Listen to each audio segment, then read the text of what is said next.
পুরোনো চাদরটাকে পাল্টিয়ে নতুন করে চাদর বিছিয়ে নিলাম আর অল্প সময়ের মধ্যে সব কাজ নিজের হাতে করে নিলাম। আম্মু না থাকায় সব কাজ একাই করতে হলো, তাও সারাদিন অনেক সময় হাতে নিয়ে ফুরফুরে মেজাজে রইলাম।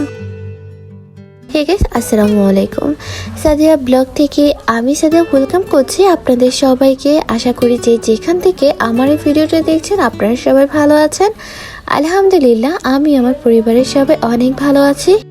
আম্মু যখন বাসায় থাকে তখন আমাকে এত কাজ করতে হয় না। আজকে আম্মু বাসায় নেই, তার জন্য সব কাজ আমাকেই করতে হবে।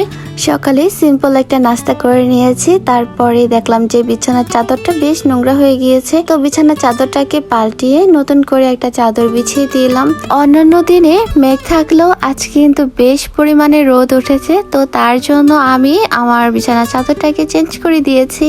তার সাথে বালিশগুলোকে রোদে দিয়ে দিয়েছিলাম। রোদে দেওয়ার কিছুক্ষণ পরেই দেখলাম যে আকাশটা আবার মেঘলা হয়ে গিয়েছে। আর কি করব, বালিশগুলোকে আবার ঘরে নিয়ে আসলাম আর বালিশের কভারটাকেও চেঞ্জ করে নতুন করে কভার পরিয়ে দিলাম। এই তো মোটামুটি আমার বিছানার চাদর বিছানো হয়ে গেছে। তো এখন বালিশগুলোকে সুন্দর করে রেখে দিচ্ছি। আর গাইস, ঘরটা যদি পরিপাটি থাকে মনের মধ্যে অন্যরকম ভালো লাগা কাজ করে, তাই আমি সকল কাজের আগে ঘরটাকে পরিপাটি করে নিই। আমার এলোমেলো ঘরটাকে যখন গুছিয়ে নিয়েছি, মাশাআল্লাহ আমার কাছে দেখতে অনেক বেশি সুইট লাগছিল। বেশ কিছুদিন আগে আপনাদের ভাইয়া আমাকে যে সুন্দর একটা বোরখা এনে দিয়েছিল, তো এই বোরখাটা পরার পরে আর একদমই ভাঁজ করে রাখা হয়নি।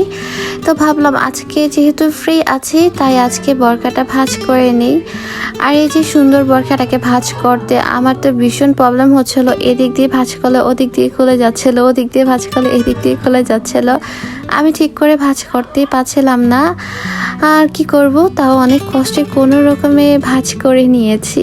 এই বোরখাটা ভাঁজ করতে আমার যতটুকু সময় লেগেছে তার থেকেও কম সময় লেগেছে। ঘরের অন্যান্য আরো অনেক কাপড় চোপড় ছিল, সেগুলো ভাঁজ করতে। বোরখাটা ভাঁজ করতে করতে চিন্তা করতেছিলাম যে আজকে দুপুরের জন্য কি রান্না করব। আজকে দুপুরের জন্য রান্না করব করলা ভাজি, মুরগির গোশত আর ভাত। সিম্পল রান্না বান্না। এখানে আমি করলা ভাজিটা যেভাবে করছি আপনারা বাসায় এইভাবে করে দেখবেন। অবশ্যই আপনাদের করলা ভাজিতেও তেমন একটু দিতে হবে না।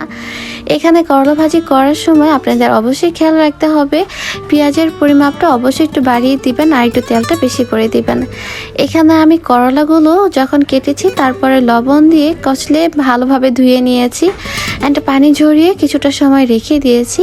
আর ভিউয়ার্স, এই যে আমি করলা ভাজিটা করছি এখানে কিন্তু এক ফোঁটাও ঢেকে রান্না করব না, না ঢেকেই পুরোটা রান্না করব আর একটু সবুজ সবুজ রাখবো। আর এতে করে দেখতে অনেক বেশি সুন্দর লাগবে আর খেতে অনেক বেশি টেস্ট হবে। আর তিতা তো একদমই হবে না, আমি গ্যারান্টি দিয়ে বলছি। এই তো কথা বলতে বলতে আমার এদিকে করলা ভাজিটা করা হয়ে গেছে। করলা ভাজি করা শেষ না হতে আমি এদিক দিয়ে মুরগির গোশতটাকে একটু আদা রসুন বাটা আর অল্প পরিমাণে লবণ আর একটু লেবুর রস দিয়ে ম্যারিনেট করে পাশে রেখে দিয়েছিলাম। আমি যেহেতু এখানে ব্রয়লার মুরগি রান্না করছি তার জন্য এখানে আমি লেবুর রস ব্যবহার করেছি। লেবুর রস ব্যবহার করলে ব্রয়লারের যে আলাদা একটা স্মেল থাকে সেটা আর পাওয়া যাবে না, তো এই জন্য এই পদ্ধতি ব্যবহার করেছি। আজকের মুরগির গোশতের মধ্যে আমি একটুও হলুদ দিব না, একটুও মরিচ দিব না, একেবারে হলুদ মরিচ ছাড়া সাদা করে রান্না করব। তো এদিকে আমি মাংসটাকে ভালো করে ভেজে নিচ্ছি। আর এই ব্রয়লার মুরগিটা ভেজে রান্না করলেই আমার কাছে বেশি ভালো লাগে। আজকে যেহেতু আম্মু বাসায় নেই, কি করব তাই ভেবে পাচ্ছিলাম না। আসলে কি, আম্মু বা ফ্যামিলির কেউ বাসায় না থাকলে তখন তাদের অনেক বেশি মিস করি। আর আম্মু আব্বু না থাকলে বোঝা যায় তারা কি। সত্যি কথা এটাই যে আম্মু বাসায় থাকলে আমার বাসায় তো তেমন কোনো কাজই করতে হয় না, এটা তো আমি ভীষণ পরিমাণে বলে থাকি ভিডিওতে। এই তো এদিকে আমার মুরগির গোশতগুলো ভাজা হয়ে গেছে। এই যে মুরগির মাংসগুলো ভাজার পরে সেই তেলগুলো অবশিষ্ট রয়েছে, আমি এই তেলগুলোতেই এই পুরো মাংসর তরকারিটা রান্না করে নেব।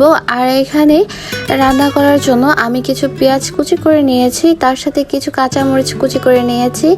ব্রয়লার মুরগি যদি একটু ঝাল ঝাল না হয় আসলে তাহলে একটু খেতে ভালো লাগে না। আর যেহেতু এখানে আমি মরিচের ফাঁকিটা ব্যবহার করছি না, তার জন্য এখানে আমি কাঁচা মরিচ ব্যবহার করছি।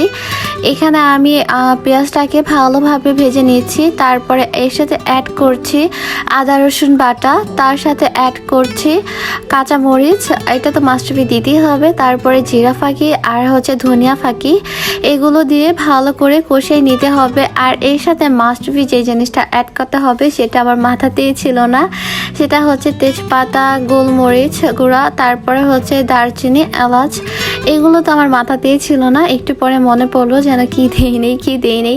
ওই যে প্রতিদিন যে রান্না বান্না করি না, এই জন্য এই ভুলগুলো আমার প্রায় হয়ে থাকে।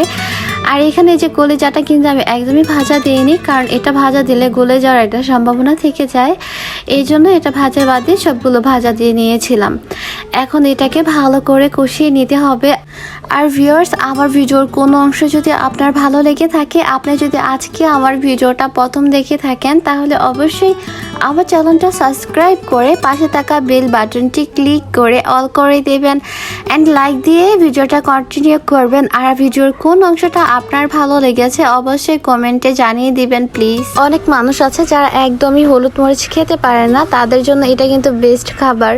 এই তো এদিকে আমার তরকারি কষানো হয়ে গেছে, সামান্য একটু পানি দিয়ে আমি এটাকে রান্না করে নেব, তাহলে হয়ে যাবে। এই রান্নাটা করতে বেশি সময়ও লাগবে না। সব দিকে বিবেচনা করে আজকে আমি এই রান্নাটা করেছি। আর ভয়েস দিতে আমার বেশ অনেক সময় লেগে যায়। ভিডিও এডিটিং করতে যতটুকু সময় না লাগে, ভয়েস দিতে তার থেকে বেশি সময় লাগে। তো ভাবলাম আজকে সব শর্টকাটে কাজ করব, আর আমি ভিডিও নিয়ে অনেক বেশি কাজ করব। জেনিফার মামুনের জন্য মোবাইল নিয়ে কাজ করতে আমার ভীষণ প্রবলেম হয়। আজকে অনেকগুলো কাজ করতে হয়েছে, সংসারের সব কাজ একা হাতে করেছি, তাই একটু ক্লান্ত লাগছিল আর একটু অস্থিরও লাগছিল। তাই ভাবলাম একটু লেবুর শরবত বানিয়ে খাওয়া যাক, তাহলে একটু রিফ্রেশ লাগবে, নিজে থেকে একটু ভালো লাগবে। এর জন্য আমি একটা লেবু নিয়েছি, তার সাথে চিনি আর হচ্ছে বিট লবণ আর পানি দিয়ে বানিয়ে নিলাম। খুবই সিম্পল। আমার কাছে তো এই শরবতটা অনেক বেশি ভালো লাগে। আমার যখনই অনেক বেশি ক্লান্ত লাগে আমি তখনই এই শরবতটা বানিয়ে থাকি, আর আমার এই শরবতটা খেতে অনেক বেশি ভালো লাগে। তোমরাও মাঝে সাঝে একটু বানিয়ে ট্রাই করো, হোপ তোমাদেরও সবার অনেক ভালো লাগবে। গাইস, তোমরা সবাই ভালো থাকবে, সুস্থ থাকবে, আমাদের জন্য দোয়া করবে, আমরা যেন আরো নতুন নতুন সুন্দর সুন্দর ব্লগ তোমাদেরকে উপহার দিতে পারি। আল্লাহ হাফিজ, আসসালামু আলাইকুম।